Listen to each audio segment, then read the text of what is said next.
The year was 2847, and humanity had finally earned its place among the stars. After centuries of hard work and sacrifice, Earth's representatives stood before the Galactic Council. This council was a governing body made up of 12 ancient alien species who had ruled the Orion arm of the galaxy for over 50,000 years. They considered themselves wise and powerful, and they looked down upon younger species like humans. Admiral Cole stood at the podium in the Great Council chamber on a space station called Nexus Prime. She was a woman in her 50s with silver hair and eyes that had seen too many battles. Her uniform was crisp and clean, shining under the strange crystalline lights that hung from the ceiling. Beside her stood Ambassador Daniel Perry, a tall man with kind eyes who had spent 30 years of his life building friendships with alien civilizations. He believed in peace and cooperation. Today, both of their beliefs would be tested. The council chamber was enormous. It stretched upward like a cathedral, with platforms rising at different levels where the alien delegates sat and watched. The air smelled strange, a mix of different atmospheres pumped in to keep each species comfortable. Had been here many times before, but today felt different. Today felt dangerous. She cleared her throat and spoke into the translation device. Her words would be converted into a dozen different languages instantly. "The Dominion fleet approaches," she said, keeping her voice calm and steady even though her heart was pounding. "Our scouts have confirmed 17,000 warships heading toward the Velar system. They will arrive in 3 months. If we combine our forces, all of us together, we can stop them at the corridor. We can win this war before it truly begins." The alien delegates looked at each other. Some whispered in languages that sounded like clicking or singing or rushing water. Watched them carefully, trying to read their expressions, but alien faces were hard to understand. High Chancellor Eth of the Empire leaned forward from his elevated platform. He was a terrifying creature to look at, standing nearly 3 meters tall with a body like a giant insect. His shell was dark green, almost black, and his compound eyes reflected the chamber's lights like 1,000 tiny mirrors. When he spoke, his mandibles clicked together, and the translation device turned his words into English. "The humans speak of alliance," Eth said slowly. "Yet they have been members of this council for merely 200 years. You are children compared to us. The Dominion has offered us different terms." Felt her stomach drop. She had feared this moment. "What terms?" she asked. Another delegate spoke up. This was Myra's of the Collective, a creature that looked almost human, but with skin that glowed with soft blue light. She lived in water on her home world and wore a special suit that kept her moist in the dry air of the chamber. "Safe passage," Myra said. "The Dominion has promised to spare our worlds and our people if we remain neutral in this conflict." Daniel stepped forward, his diplomatic training forgotten in his shock. "And you believe them? The Dominion has consumed 47 civilizations. They do not spare anyone. They do not make deals. They absorb everything in their path and move on to the next target." "Perhaps," Eth replied, his compound eyes showing no emotion. "But the terms also specify that we must deny humanity any military assistance. Your colonies in the outer systems will serve as a buffer zone. The Dominion will be satisfied with human worlds. They will leave us alone." His hand moved toward the weapon at her hip before she caught herself. She was a soldier, and soldiers solved problems with action. But this was not a problem she could shoot her way out of. She forced her hand back to her side and took a deep breath. "You would sacrifice 50 billion human lives for a promise from conquerors?" she asked. "You would watch our children burn so that you can sleep safely in your beds?" The chamber was silent, looked from face to face, from species to species, searching for any sign of sympathy or doubt. She found very little. "We have been part of this council for 200 years, she continued. "We have followed your laws, we have paid our dues, we have sent our soldiers to help protect your borders, and now, when we need you most, you would abandon us." Eth made a sound that might have been a sigh. "The vote will be taken now. All delegates in favor of the neutrality pact with the Dominion indicate your agreement. One by one, the lights on the platforms changed from white to green. Counted them with growing horror. 10 species voted yes.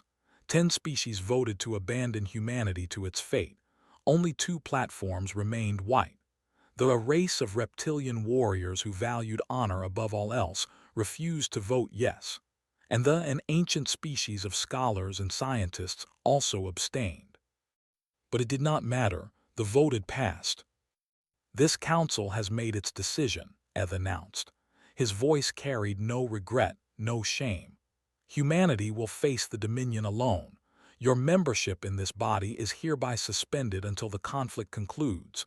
You are no longer welcome in these chambers. May your gods show you mercy, because we will not. Guards appeared at the edges of the chamber. They were not threatening, not yet, but their message was clear, and Daniel needed to leave. Daniel's face had gone pale. He had dedicated his entire life to building bridges between species, to creating understanding and cooperation. And in one vote, all of that work had been destroyed. Took his arm gently. "Come," she said, "there is nothing more for us here." They walked toward the exit together, their footsteps echoing in the vast chamber. The alien delegates watched them go, some with curiosity, some with relief, and a few with something that might have been guilt. At the door stopped. She turned back one final time and looked at Eth, meeting his thousand-eyed gaze without fear. "Remember this day, Chancellor," she said. Her voice was quiet but carried clearly through the silent chamber. "Remember the day you chose to abandon us, because when you betrayed humanity, you created something far more dangerous than the Dominion. You created an enemy who knows exactly how much your promises are worth.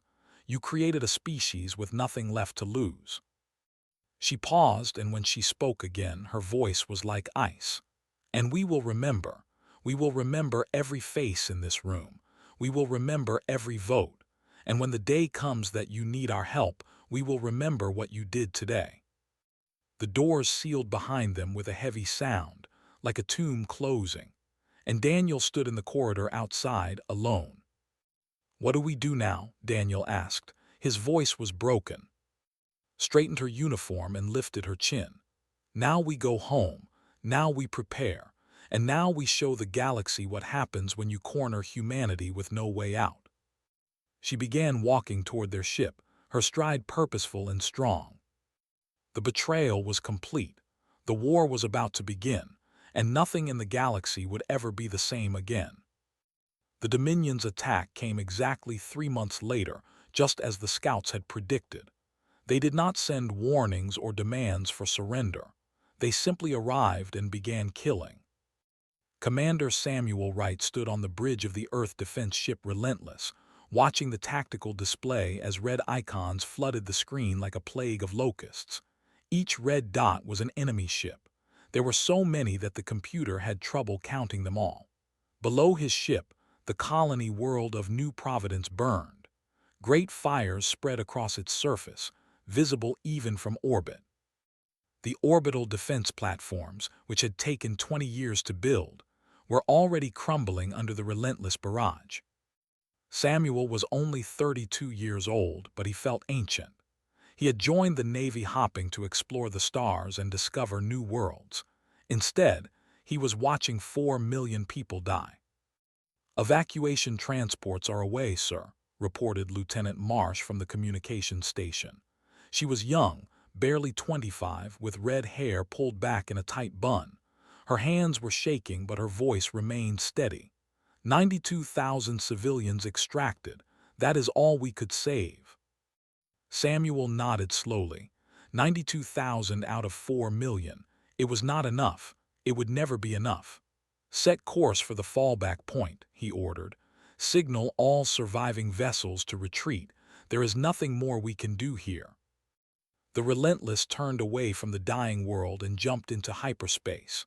Behind them, New Providence continued to burn. The first year of the war was a nightmare without end. Humanity fell back, system by system, colony by colony. The Dominion's forces were overwhelming in every way. Their ships were not built in factories like human vessels. They were grown, like living creatures, from organic matter harvested from conquered worlds. Their soldiers were not born but cloned by the millions in vast factory wombs that never stopped producing. For every Dominion warrior that fell, 10 more took its place. But humanity did not break. They bent, they bled, they suffered losses that would have destroyed any other species. But they did not break. On Luna, Earth's moon, Dr. Santos led a team of scientists working around the clock in bunkers buried deep beneath the surface. The bunkers had been built centuries ago as protection against nuclear war. Now they served as humanity's last research facility, hidden from Dominion sensors by layers of rock and lead. Was 53 years old with gray streaks in her dark hair and circles under her eyes that never seemed to fade. Her husband had died at New Providence, trapped on the surface when the evacuation ships ran out of room. Her daughter served on a destroyer somewhere in the outer colonies and had not heard from her in 4 months. She did not know if her daughter was alive or dead. She tried not to think about it. Sleep was a luxury she could not afford. 4 hours a night, sometimes less. Coffee and determination kept her going, and anger at the Dominion for attacking, anger at the Council for abandoning them, anger at the universe for being so cruel. "The shield frequencies are all wrong," she muttered one night, studying the data from captured Dominion technology. A team of soldiers had died to retrieve a single piece of enemy hull plating and was determined to make their sacrifice worthwhile. They adapt to everything we throw at them because they are reading our energy signatures. But what if we inverted the phase variance? Her assistant, a young physicist named Gregory Lane, looked up from his console. He was brilliant but exhausted, just like everyone else. That would require completely rebuilding our weapons systems from scratch. We do not have the resources. We do not have the time. The Dominion will reach Earth within 18 months at their current rate of advance. Smiled, and the expression looked strange on her tired face. It was not a happy smile. It was the smile of someone who had decided to do the impossible simply because no one had told her she could not. "Then we will find both. Get me Admiral Cole on a secure channel. I have an idea." Across human space, similar scenes played out in 1,000 different places. Engineers on Mars developed new propulsion systems from scavenged Dominion wreckage, reverse engineering technology that was thousands of years more advanced than anything humans had ever built. Soldiers on the learn to fight without sleep, without hope, without any expectation of survival. They were driven by something deeper than hope. They were driven by fury. The anger was everywhere. It burned in the hearts of every human who had lost someone to the Dominion. It burned in the hearts of every human who remembered the Council's betrayal. It was a cold anger, patient and deadly, and it gave them strength when nothing else could. Admiral Cole, now commanding what remained of Earth's fleet from the carrier Defiance, received a transmission one night that changed everything. She was in her quarters, trying to sleep for the first time in 3 days, when her communication officer's voice came through the speaker. "Admiral, we are receiving a coded message from space. It is military intelligence." Was on her feet instantly, exhaustion forgotten. They were bound by the Council's decree. They could not send ships or weapons to help humanity, but information was harder to track. Information could slip through the cracks. She reached the communication center in minutes and read the decoded message 3 times to make sure she understood it correctly.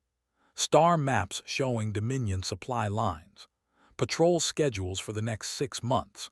Weakness analyses of their organic ships, including the locations of their most vulnerable points. "It seems we have friends who remember their honor," murmured. The contribution came differently. They could not send weapons or soldiers, but they could send knowledge. Ancient texts arrived in encrypted data packages, describing a war fought 10,000 years ago against an enemy very similar to the Dominion. The records were incomplete, fragmented by time, but they contained something precious. A description of a weakness in organic technology. a specific resonance frequency that disrupted cellular cohesion at the molecular level. In simple terms, a sound that could make organic ships fall apart. Santos received the data on a Tuesday afternoon. She read it once, then again, then a third time with tears streaming down her face. By Thursday, she had a working prototype. By Saturday, the first test was ready. A single Dominion scout ship had been captured intact, its crew killed by human marines in a boarding action that cost 30 lives. The ship was brought to a secure facility in the asteroid belt, far from any inhabited world. Stood at the observation window, her finger hovering over the activation button. Gregory stood beside her, along with Admiral Cole, who had come personally to witness the test. "If this does not work," Gregory began. "Then we try again," said. "And again, until we find something that does work. That is what humans do, we do not give up." She pressed the button. The resonance weapon fired, invisible to the naked eye but devastating in its effect. The Dominion ship shuddered once, then again. Cracks appeared in its organic hull, spreading like spiderwebs across its surface. And then, in a matter of seconds, the entire vessel collapsed in on itself, falling apart as if it had been made of wet paper. The observation room was silent for a long moment. Then Admiral Cole began to laugh. It was not a happy sound, but it was not sad either. It was the laugh of someone who had just discovered that victory was possible after all. "Dr. Santos," she said, placing a hand on shoulder, "you just saved humanity." Shook her head. "Not yet, but we have a chance now. That is more than we had yesterday." The long night was not over, but somewhere in the darkness, a light had begun to shine. The battle of would be remembered for 10,000 years. Songs would be written about it. Children would learn about it in schools, and the species of the galaxy would whisper about it in fear and wonder for generations to come. Admiral Cole stood on the bridge of the newly built Earth defense ship Retribution. This was not like the old ships that humanity had used before the war. This vessel had been designed from the ground up with one purpose: to kill Dominion ships. Its hull was covered in phase-shift armor that could absorb and redirect enemy fire. Its weapons systems carried the Santos resonance technology, named after the woman who had invented it. And its crew was made up entirely of volunteers who had lost everything they loved to the enemy. Every person on this ship had buried someone. Every person on this ship had a reason to fight. And every person on this ship was ready to die if that was what victory required. Samuel Wright stood at the tactical station, studying the display with eyes that had aged far beyond his 34 years. He had been promoted twice since New Providence, rising through the ranks as more senior officers died around him. He was now a rear admiral, second in command of the entire fleet. His youth had been burned away by 2 years of constant warfare, replaced by something harder and colder. 1,800 ships, he reported, his voice calm and professional. "It is the largest fleet humanity has ever assembled." Nodded slowly, her gray hair catching the light from the tactical displays. "And the Dominion?" 3,000 ships, according to our scouts. They are gathering at the system's edge, preparing their formation. 3,000 against 1,800. The odds were still against them as they had always been, but felt something she had not felt in a long time: confidence. "They have more ships," she said, "but we have something they do not." Samuel looked at her curiously. "What is that, Admiral?" She turned to face him, and for the first time in 2 years of blood and death and desperate retreats, she smiled. "A reason to die that is worth living for." The fleet jumped into the system at exactly 600 hours, ship time. They emerged from hyperspace in perfect formation, a wall of steel and determination facing the organic nightmare of the Dominion Armada. For a moment, neither side moved.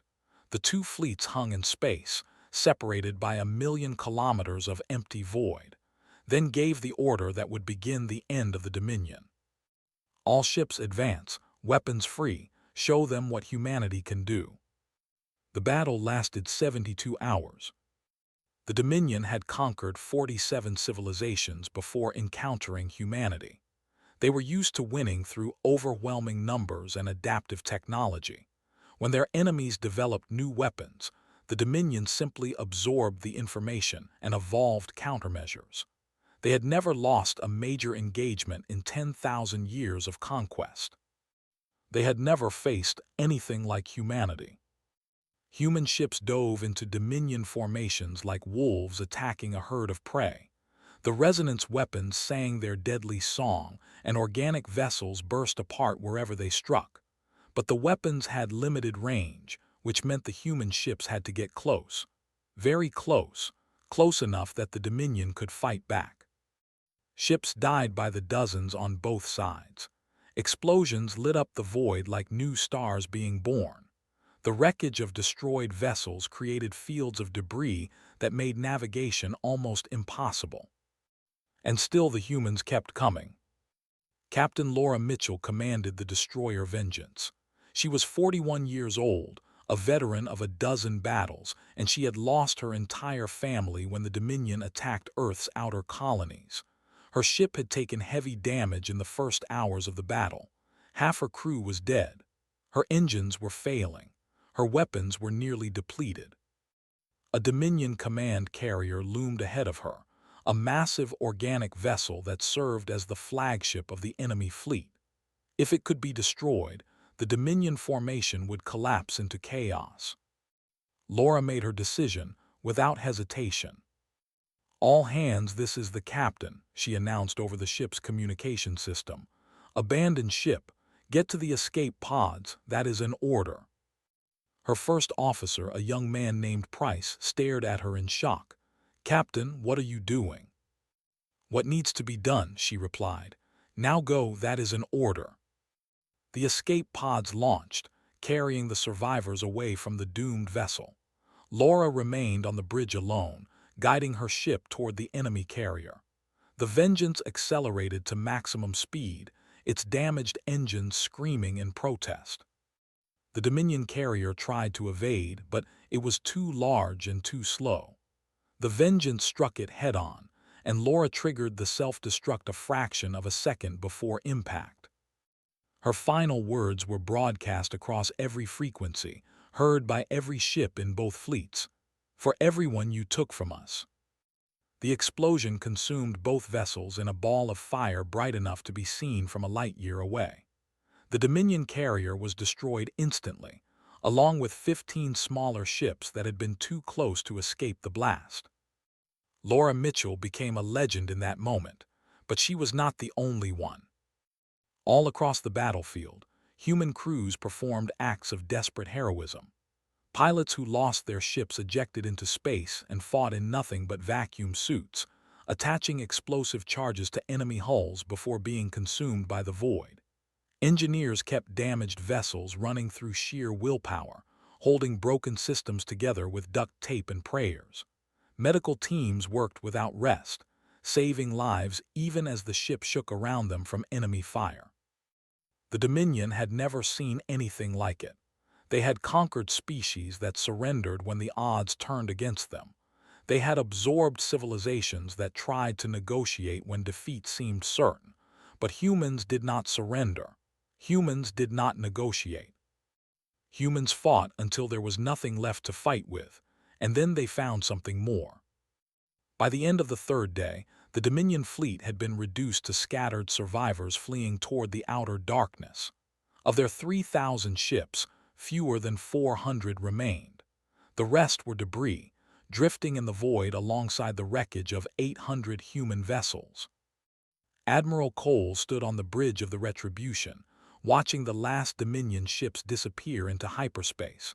Her uniform was stained with sweat and blood from a minor wound she had refused to have treated. Her eyes were red from exhaustion, but her voice was strong when she spoke. "Casualty reports." Samuel's voice was hollow. 800 ships lost, 40,000 dead with another 10,000 wounded. But Admiral, we won. For the first time in this war, we actually won. Nodded slowly. She should have felt triumph. She should have felt joy. Instead, she felt only a cold determination that had nothing to do with celebration. "We need to press the advantage," she said. "The Dominion is retreating to regroup at the stations. Beyond that lies there. We cannot give them time to recover." She turned to her communication officer. "Open a channel to the Galactic Council. Priority 1. I have a message for them."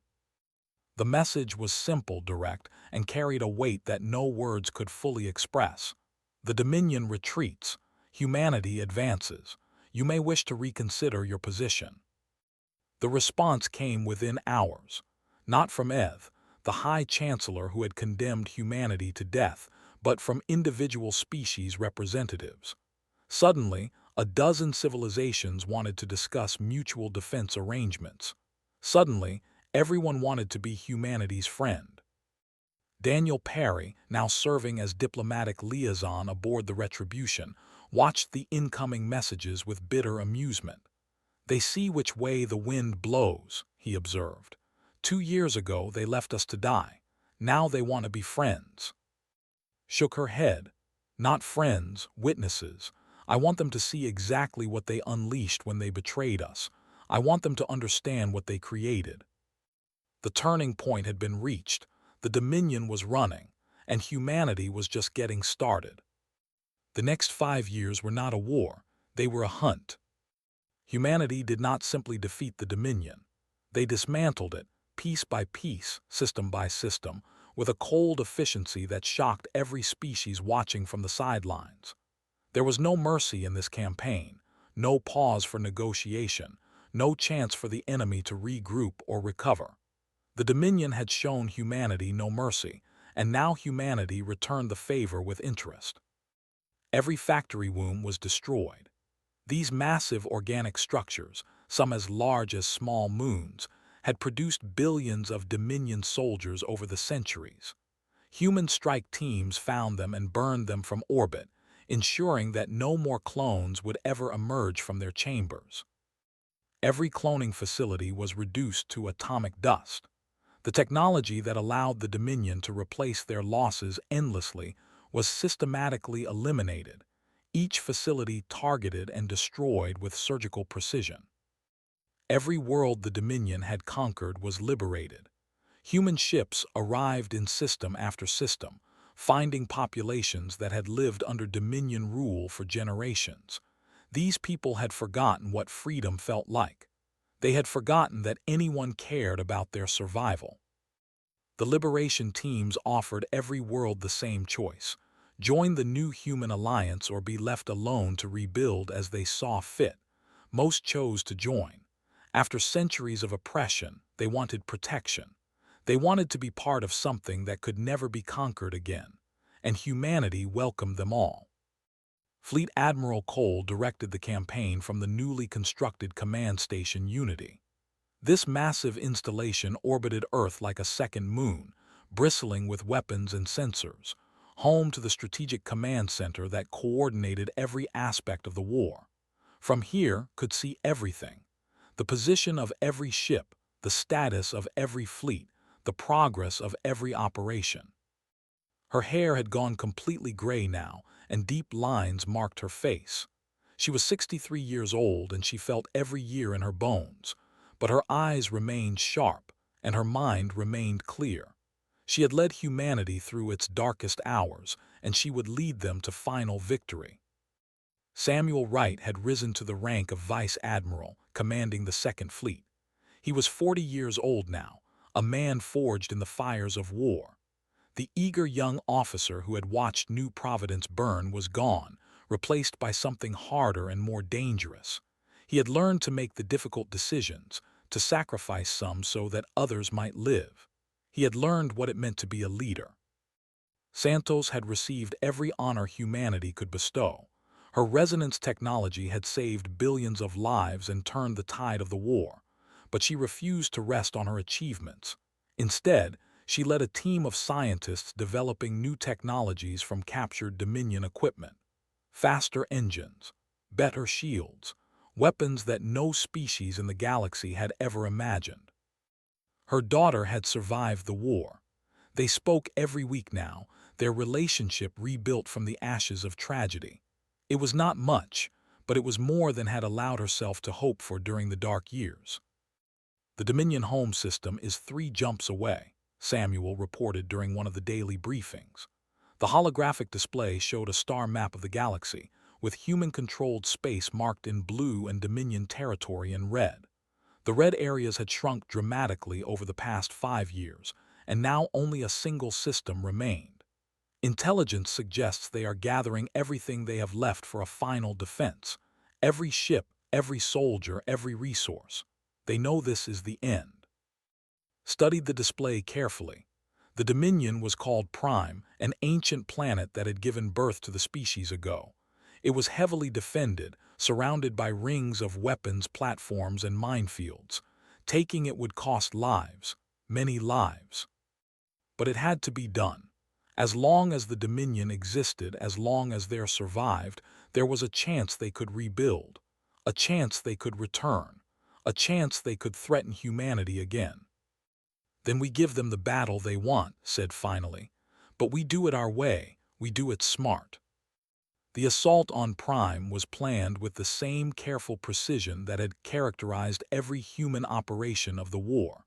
Nothing was left to chance. Every possible variable was accounted for, every contingency prepared. 3,000 human ships assembled for the attack. It was the largest fleet in human history, but it was not just humans anymore. Warpacks flew alongside them, their reptilian crews eager to finally join the fight openly now that the Council's authority had collapsed. Science vessels provided sensor support and tactical analysis. Ships from a dozen liberated worlds added their strength to the formation. The fleet emerged from hyperspace above Prime at dawn local time. The Dominion defenses opened fire immediately, filling space with organic projectiles and energy beams. The resonance weapons answered, and Dominion ships began to die. The battle lasted 12 hours. It was not the desperate struggle that had been. The Dominion was already weakened, their numbers depleted, their morale shattered by years of defeat. They fought with the fury of the cornered, but fury was not enough against superior technology and overwhelming determination. When the guns finally fell silent, the Dominion home fleet was destroyed. Every ship, every platform, every defensive structure had been reduced to debris. Human landing forces descended on the planet's surface, securing key locations and rounding up the surviving leadership. Stood in the ruins of the Dominion's central command structure 2 days later. The building had once been magnificent, a towering spire of organic architecture that had stood for 10,000 years. Now it was rubble, blasted apart by orbital strikes and ground assaults. Around her lay the bodies of the Dominion's highest commanders. Most had chosen to fight to the death rather than surrender. A few had not been given the choice. Daniel Perry picked his way through the debris to stand beside her. He looked old now, his kind eyes dimmed by years of witnessing humanity's transformation. "It is over," he said quietly. "The Dominion is finished." Shook her head slowly. "No, this chapter is over, but the story is just beginning." The trials began 6 months later. Human prosecutors, backed by evidence gathered across 40 liberated worlds, brought charges against the surviving Dominion leadership. The crimes were documented in horrifying detail: genocide, slavery, forced absorption of entire civilizations. The proceedings were broadcast across the galaxy, a message to anyone who might consider similar conquests in the future. But the trials served another purpose as well. They documented, in painstaking and undeniable detail, the Council's betrayal. Witnesses about the moment humanity was abandoned. Records were presented showing the negotiations between the Council and the Dominion. The galaxy learned the truth about what had happened in that chamber 8 years ago. Some species claimed they had not understood what they were voting for. Others expressed regret for their decisions. A few remained defiant, insisting that they had made the right choice at the time. None of it mattered. The facts were the facts, and the galaxy would never forget them. watched the trial proceedings from her quarters on Unity Station, a glass of whiskey in her hand. She should have felt satisfaction, watching the guilty face justice. She should have felt closure. Instead, she felt only the weight of what remained to be done. The Dominion was gone, but the Council still existed. The species that had betrayed humanity still held power, still claimed authority over vast swaths of the galaxy. That would have to change. She picked up her communication device and contacted her staff. Begin preparations for Phase 2. It is time to visit some old friends. The hunt was over, but the reckoning was about to begin. Fleet Admiral Cole stood once again before the Galactic Council, 10 years after they had voted to leave humanity to die. The chamber looked exactly the same as it had on that terrible day. The same crystalline lights hung from the ceiling, casting their strange glow across the assembled delegates. The same elevated platforms rose at different levels, where the representatives of ancient species sat and watched. The same air processors hummed quietly, maintaining the different atmospheres that each species required. But everything had changed. Behind stood not two representatives, as there had been a decade ago. 200 humans filled the space behind her now. Military officers in crisp black uniforms, their chests covered with medals earned in battles that had saved billions of lives. Scientists who had invented technologies that now surpassed anything the Council had ever produced. Diplomats who spoke for the Human Alliance, a coalition of 63 species that had been saved from Dominion slavery and now stood with humanity as equals. And behind them all, visible through the transparent walls of the chamber, hung the Seventh Fleet. 5,000 warships, each one more powerful than anything the Council could field. The largest military force the galaxy had ever seen, positioned as a silent reminder of what humanity had become. High Chancellor Eth still occupied his elevated platform. Somehow, despite his species' relatively short, he had survived the past decade. Perhaps he had received life-extending treatments. Perhaps he was simply too stubborn to die. His compound eyes reflected the chamber's lights just as they had 10 years ago, but something was different in his posture, something that looked almost like fear. "Admiral Cole," he said, his mandibles clicking nervously as the translator converted his words. "We welcome humanity's return to this body.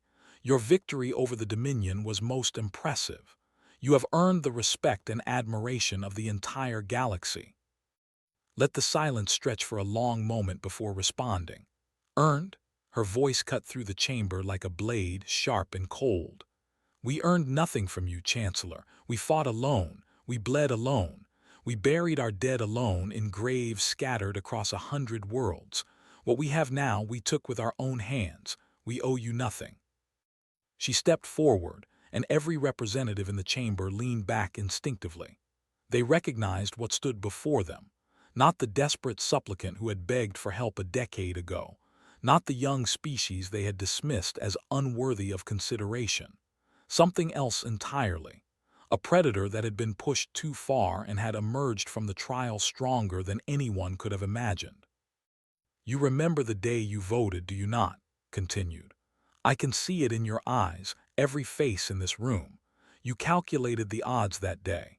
You looked at humanity and saw a young species that would certainly fall. You looked at the Dominion and saw unstoppable conquerors. And you made a cold, logical decision to sacrifice us for your own survival." She paused, letting her words sink in. "You were wrong. We did not fall. We rose. We fought with everything we had and then found more. We invented weapons you could not imagine. We won victories you thought impossible. And now you sit in your ancient seats, wearing your ancient titles, hoping that we have forgotten your betrayal." Delegate Myers of the collective spoke up, her bioluminescent skin flickering rapidly with anxiety. "The past cannot be changed, Admiral. What happened, happened. Surely we can move forward together now. Build a new alliance based on mutual respect and cooperation." "Together," the voice came from behind, Vice Admiral Samuel Wright stepped forward, his face hard as stone. My mother died at New Providence. My sister died at Station. My father flew his ship into a Dominion carrier to buy 30 seconds for evacuation transports to escape. Do not speak to me of together. Do not speak to me of moving forward. You do not have that right. Raised her hand slightly, and Samuel fell silent. He stepped back, but his eyes remained fixed on the alien delegates with undisguised contempt. We did not come here for revenge, said. Whatever you may think, whatever you may fear, that is not why we are here. We came to establish new terms for how this galaxy will operate going forward. She produced a document, physical paper, printed with words in the traditional human way. It was an ancient practice but believed in the power of symbols. This paper represented something permanent, something that could not be deleted or altered with a keystroke. The Treaty of Remembrance, she announced, placing the document on the podium where everyone could see it. This will be the new foundation of galactic governance. She began to read. Article 1. The Galactic Council is hereby dissolved. In its place, the Human Alliance will establish a new governing body called the Assembly of Free Peoples. Representation in this assembly will be proportional to military and economic contribution to galactic security. No species will be allowed to hide behind the strength of others while contributing nothing themselves. Murmurs of protest rippled through the chamber, ignored them, and continued. Article 2. All species currently under Alliance protection will receive permanent membership in the Assembly, with full rights and responsibilities. They have earned their place through their suffering and their courage. This drew some support from the observers outside the main delegates. The liberated species remembered who had saved them. Article 3. Any species that voted for the Neutrality Pact of 2847 will serve a probationary period of 100 years before being considered for full membership in the Assembly. During this time, they will have no voting rights and no authority over Alliance decisions. They must earn their way back into the community of civilized peoples. The chamber erupted. Eth's mandibles clicked furiously as he rose from his platform. You cannot dictate terms to civilizations that are 10 times older than your own species. This is unprecedented. This is an outrage. Yes, agreed calmly. It is unprecedented. Just as it was unprecedented when you abandoned 50 billion people to die. Just as it was unprecedented when you made a deal with conquerors to sacrifice an entire species for your own convenience. She stepped closer to the podium, her voice dropping to barely above a whisper. Yet somehow, through the chamber's perfect acoustics, every word carried clearly to every corner. You taught us a valuable lesson, Chancellor. You taught us that the only protection that matters is the protection you provide yourself. You taught us that treaties and alliances and ancient traditions mean nothing when tested by true crisis. You taught us to trust no one but ourselves. She straightened up again, her voice rising. And now you will learn what we learned. You will learn what it means to stand alone, to ask for help that never comes, to watch and wait while others decide your fate. Not because we wish you harm, but because you need to understand. You need to feel what we felt. You need to become, as we became, something new, something better. The vote was called the next day. Some species argued, some threatened, some tried to negotiate different terms. But in the end, every single delegate voted to accept the Treaty of Remembrance. They had no choice. The fleet hanging outside the station made that perfectly clear. The Galactic Council dissolved itself that afternoon. 10,000 years of tradition, of accumulated power and authority, ended with a simple vote. And in its place, something new was born. Cole stood at the window of her quarters that evening, watching the stars. The fleet had begun to disperse, returning to patrol routes throughout the galaxy. The immediate crisis was over. The new order had been established. Daniel Perry joined her, carrying 2 glasses of whiskey. It was a human tradition they had both embraced during the long years of war.